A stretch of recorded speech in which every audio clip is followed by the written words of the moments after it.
So I'm excited to talk to you. There's the political thing's interesting to me because I actually just started working with a politician running for Congress recently, um, and I haven't done a lot in the political sphere, but it's super fascinating to me. So what was that like? I mean, we're here talking about unlocking the potential of people, unlocking the potential of what's in us, unlocking the potential of business organizations in our country. What was that like, in the midst of working on those campaigns? Yeah, so I always have just been interested in politics, even as a kid, and got into that. First kind of as a fundraiser, and later into some more strategy stuff. And I loved a couple things about it. I mean, I really do love kind of the competitive sport of it, the strategy of it. It's like a giant chess match that you're kind of doing, and I've always kind of loved that aspect of it.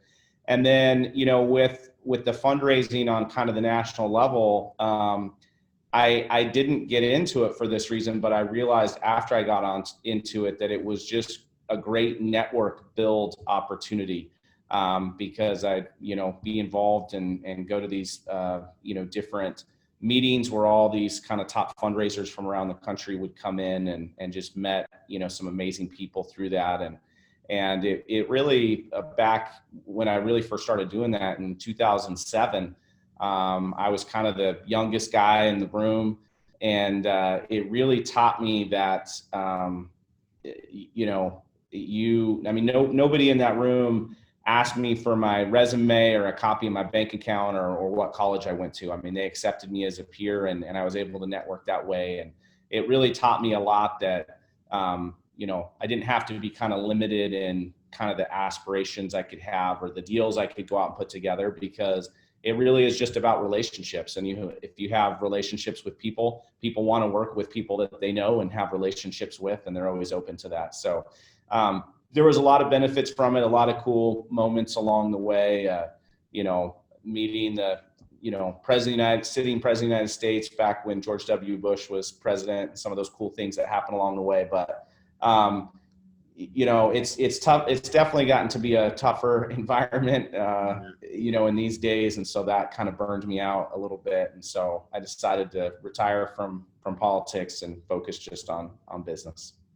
So in your experience, you've had lots of experience with different companies doing different things and different groups of people, different types of leaders. How has that impacted the overall growth of the companies that you've worked with? Have you seen a difference? How's that produced revenue for you? Like, what's that done for you, having the right people in the right place?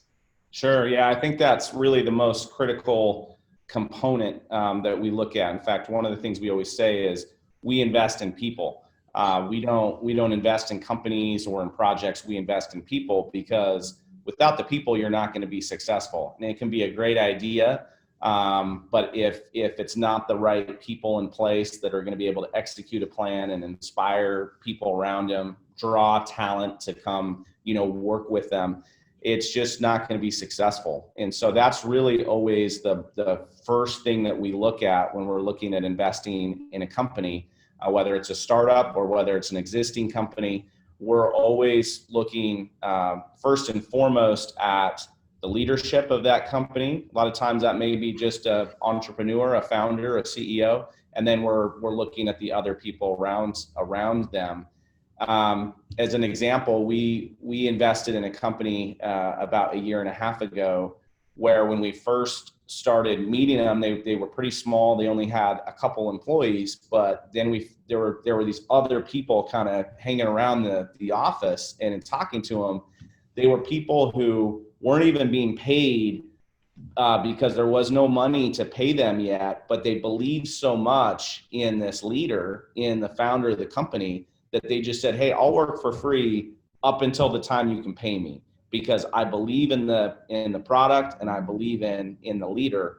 And that company now is up to 27 employees. They're up to almost $2 million in ARR, and their culture is so strong. Of those people, they would all just run through a brick wall for the founder. And that was what we loved, the idea, we loved the tech, we loved the product, but ultimately what sold me was that entrepreneur, because he was a great leader that we knew could recruit and retain talent, and people love to work with them. And so that is so critical, because I've seen other companies where there's kind of this revolving door of people coming in and out, and it's really difficult. So what does that do for your mindset as an investor coming in? You see higher turnover, you see maybe not as much cohesiveness in that organization. What kind of flags does that throw up for you? Well, it throws up a lot of flags, because I think if you can't, if you can't get everyone kind of running in the same direction and retain those people to help you to do it, I think it's just so hard to accomplish, the end goals. And I think you're just setting yourself up for failure. One of my favorite quotes is, vision without action is just a dream. And so you really need both components. You need the vision, and that's going to come from the CEO or the founder or the leadership of the company. But then you need the action, and a lot of times that action is going to be carried out by other people in the company. And if they're not cohesive, if they don't believe in the vision, if they're not willing to run through that brick wall, the action's not going to happen. And so then you're just back to, hey, yeah, this was a great idea, it could have been successful, but we're not out executing. And there's really always those two components to success. Of you have to have the vision and the plan, but then you have to go execute it. And you see some people who never can really get the vision and the plan, and so they're just kind of running around in circles. But then you get other people who can get the vision and the plan, but they can't go out and execute it. And that mostly comes down to people, having the right people and people that are willing to go out and do it. Brilliant. Yeah, I love it. When we talk from an internal brand standpoint, I always, coach people on the vision, mission, values, purpose, and what that drive is. And a lot of people are like, oh, yeah, we got that. And I'm like, okay, well, what is it? And they're like, oh, I don't know. Like, they can't quote it. They can't quote their values. They can't quote their vision. It's just, I call it, it's the paragraph that's stuck on a poster of an eagle flying into the sunset in the break room, right? Like, it's just some statement they did one time as part of their, launching their business, because somebody said you have to have a vision statement, so they made one, right?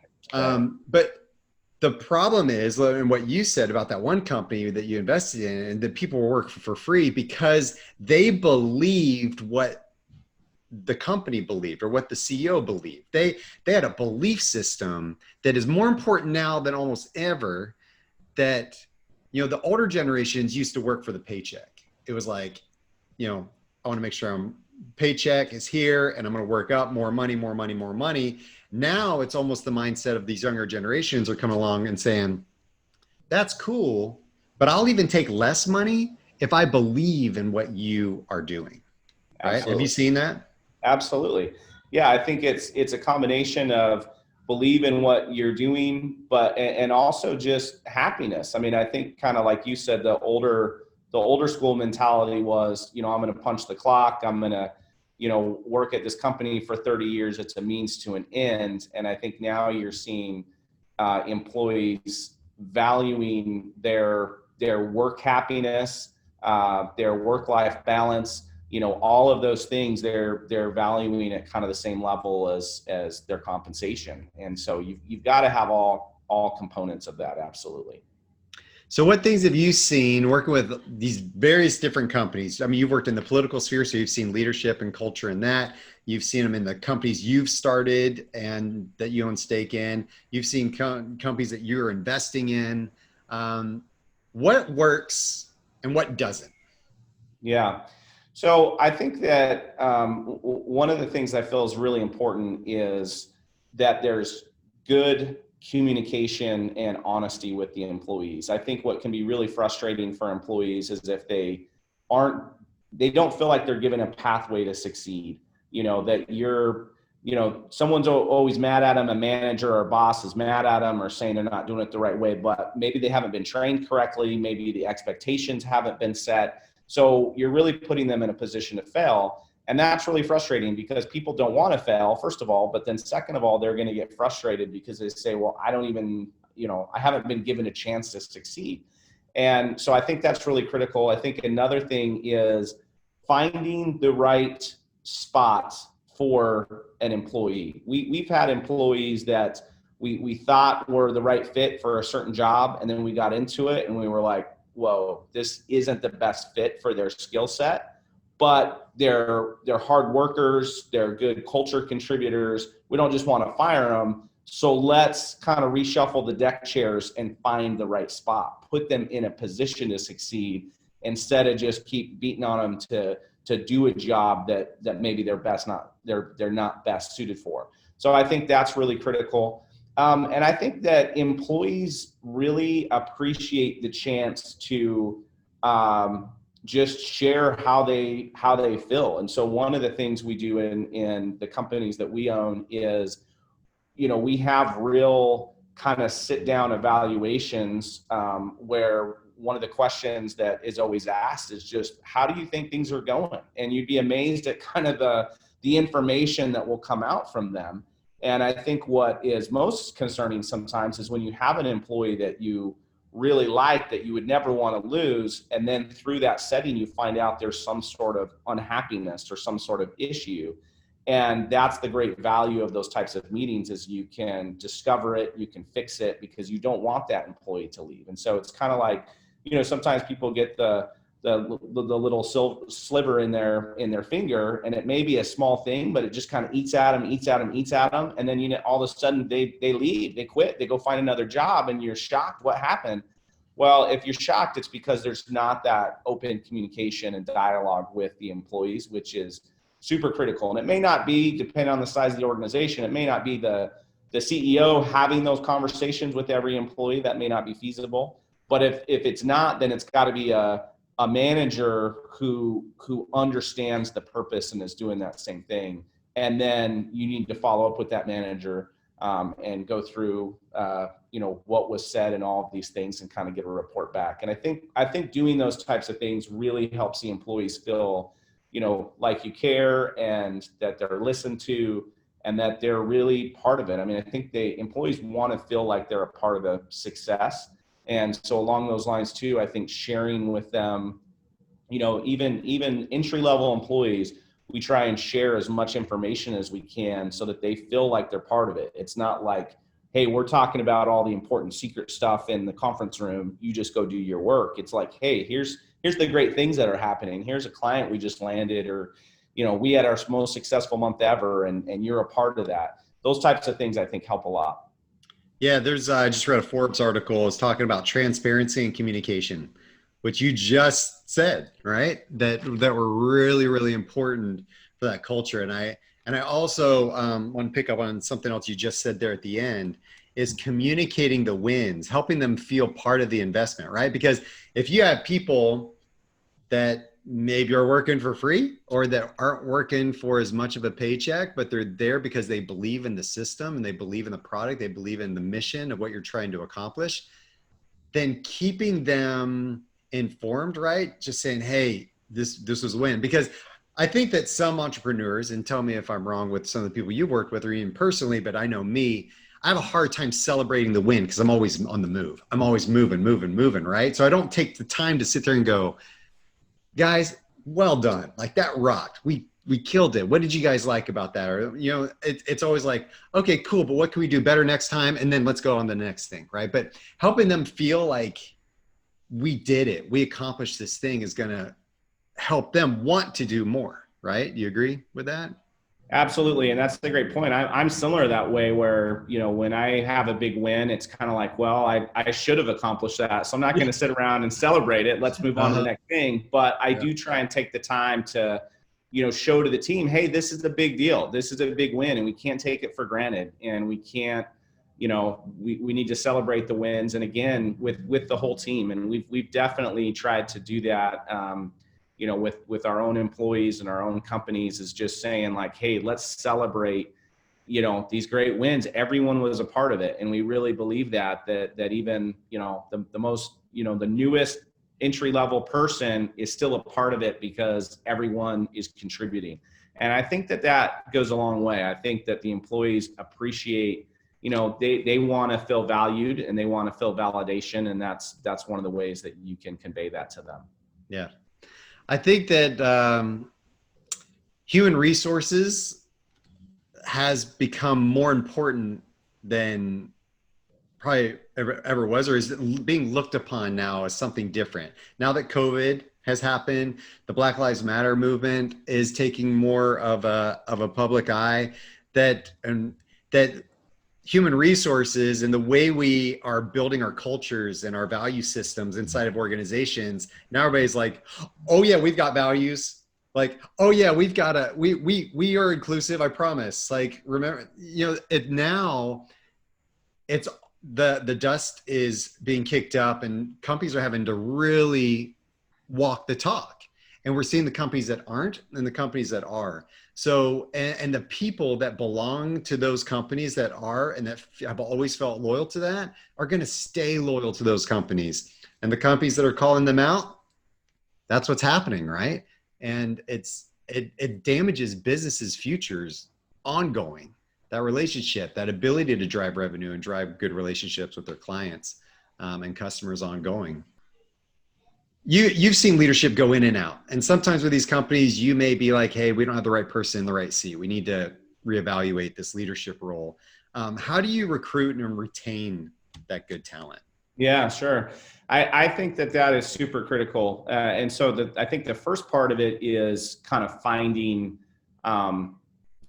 talent and finding good people. And I think if you're in a position where you're growing businesses or hiring people or those types of things, you have to always be looking for talent, no matter where you're at or what you're doing. And an example of that is we have an auto loan business that we own, and we just hired a guy who he's 24 years old, and he is running our sales, outside sales in another state.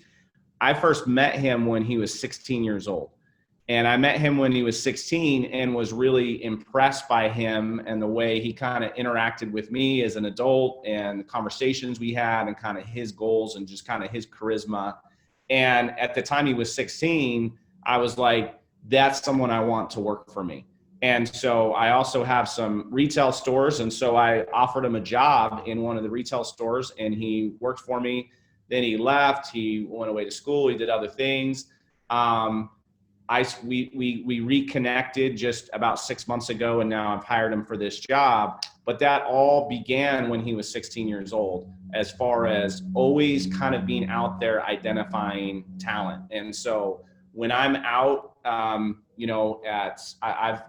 tried to hire or have hired people that, I've run into at restaurants or businesses or other things, because you've got to kind of always be on the lookout for people, as well as just through networking. And I think that's the thing too, is there's people that I'll meet and talk with and network with, and I'll think, okay, that's someone that I'm really impressed with, that I would love to work with in some capacity. So I'm going to file that away. And when the right opportunity comes along, I'm going to call that person. So I think the finding is really critical, and that you can't only look for people when you need them. You got to always be looking for people.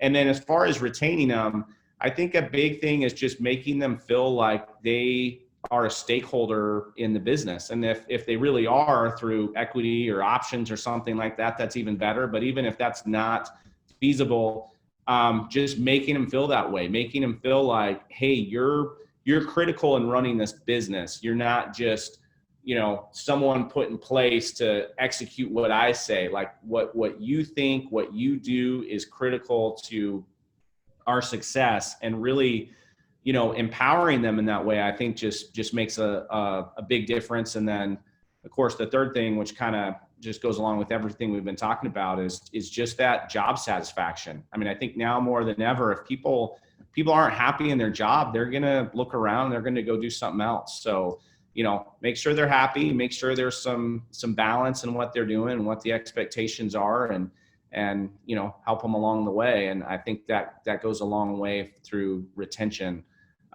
is just, do they feel valued, and are they happy in what they're doing? Love it, man. Love it. That's really good.